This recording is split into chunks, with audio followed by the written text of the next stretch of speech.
A fiercely contested new law passed under the Trump administration has thrust Medicaid reform into the national spotlight, sparking heated partisan debate.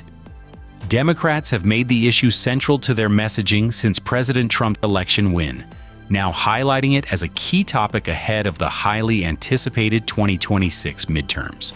The law, the result of what Trump called his big, beautiful bill, includes comprehensive provisions ranging across taxes, immigration, and energy policy. But it is the Medicaid work requirement that has proved most divisive. The new requirement stipulates that able-bodied, childless adults between the ages of 18 and 64 must work at least 80 hours per month or participate in school, work programs, or community service to maintain Medicaid eligibility. Republican lawmakers argue these reforms preserve Medicaid for the neediest and promote self-sufficiency among those able to work.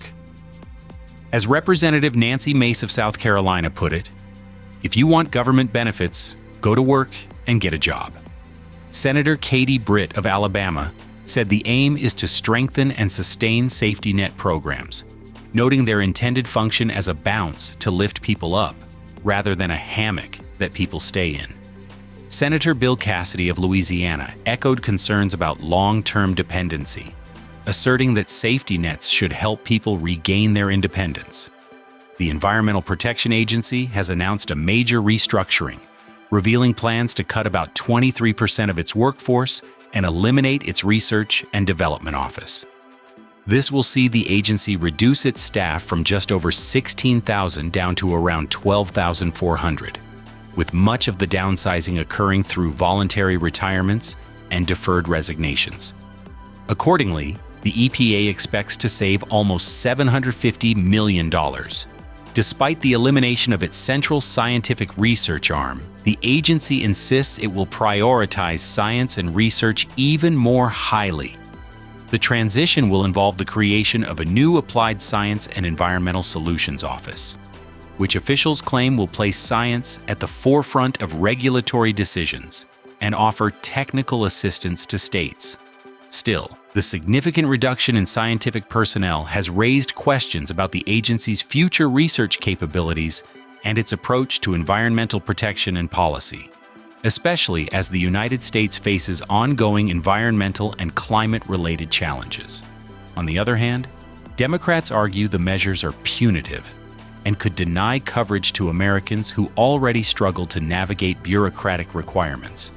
Representative Troy Carter of Louisiana called it insulting to suggest people would prefer benefits over working, and Representative Latifah Simon of California said the bill violates the country's basic responsibilities to support the vulnerable, including the elderly and sick.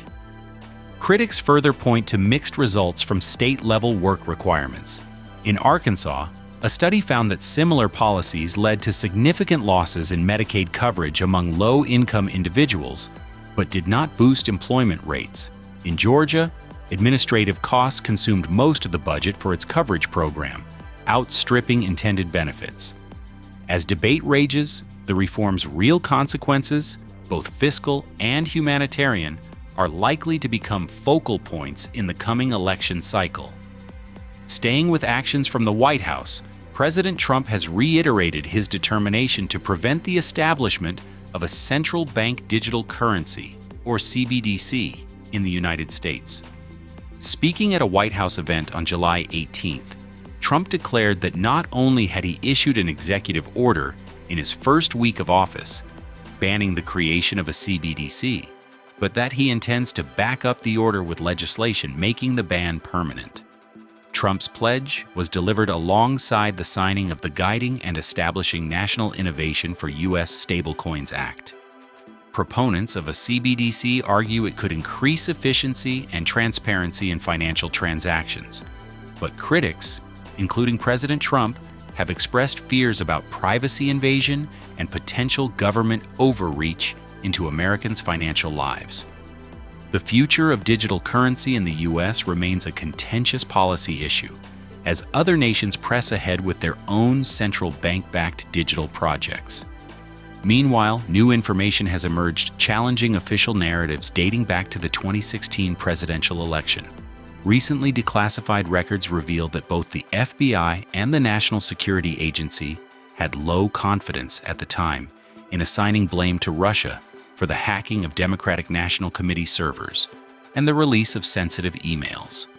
The September 2016 intelligence assessment, made public for the first time on July 18th this year, shows the two agencies dissented from prevailing conclusions, noting an absence of technical evidence definitively linking the leaks to Moscow-backed actors. While the assessment stated the disclosures resembled typical Russian influence activities, FBI and NSA officials warned there was not enough technical detail to draw a firm connection.